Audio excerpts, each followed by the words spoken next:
টুনি ও কাকের গল্প। বনের অন্যান্য পাখিদের সঙ্গে ছোট্ট একটি ছানা নিয়ে বাস করত টুনি পাখি।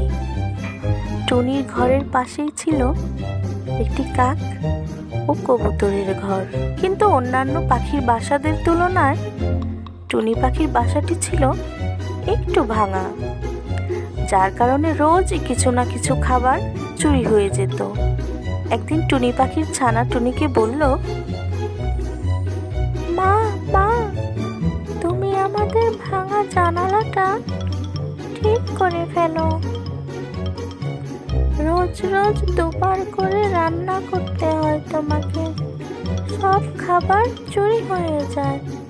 তুমি বরঞ্চ কাঠ এনে জানালাটা বন্ধ করে দাও, তবেই আর কেউ আমাদের ঘরে এসে খাবার চুরি করে খেয়ে ফেলতে পারবে না। হ্যাঁ মা, তুই ঠিকই বলেছিস। রোজ রোজ আমারও আর এই অশান্তি ভালো লাগছে না। তুই সাবধানে থাকিস, আমি বরঞ্চ কাঠ নিয়ে আসি। তুই সাবধানে থাকিস মা। টুনি তার ছানাটিকে বাসায় রেখে কাঠের সন্ধানে এদিক ওদিক ছুটোছুটি করতে লাগলো। অনেকক্ষণ ঘোরাঘুরি করার পর টুনির হঠাৎ করে মনে পড়ল, ভালো কাঠের সন্ধান কে দিতে পারে।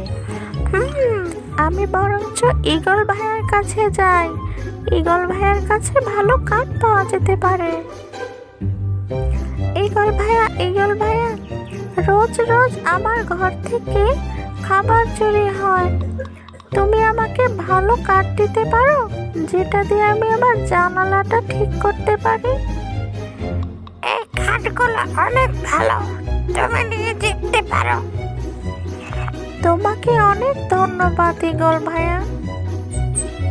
তারপর টুনি পাখি সে কাঠগুলো নিজের বাসায় নিয়ে এলো। কাঠ দিয়ে ভাঙা জানালাটা ঠিক করে দিল। বাহিরে বৃষ্টি হচ্ছে, এই মৌসুমে গরম গরম খিচুড়ি খেতে অনেক ভালো লাগবে। আর আমার সোনা বাচ্চাটাও খিচুড়ি খেতে অনেক ভালোবাসে। কি সুন্দর সুস্বাদু খাবারের গন্ধ বের হয়েছে। মনে হচ্ছে টুনি আজও কিছু না কিছু ভালো রান্না করছে। সাবধানে যেও, টুনি পাখি আবার তোমাকে দেখে যেন সন্দেহ না করে।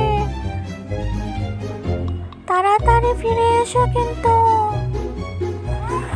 টুনি টুনি, আমাকে একটু লবণ দাও তো। একটু লবণ দিয়ে তুমি কি করবে কাক ভাইয়া?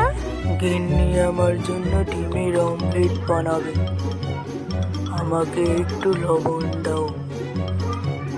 আর আজ কি রান্না করেছো টুনি? আমি আজকে গরম গরম খিচুড়ি রান্না করেছি কাক ভাইয়া।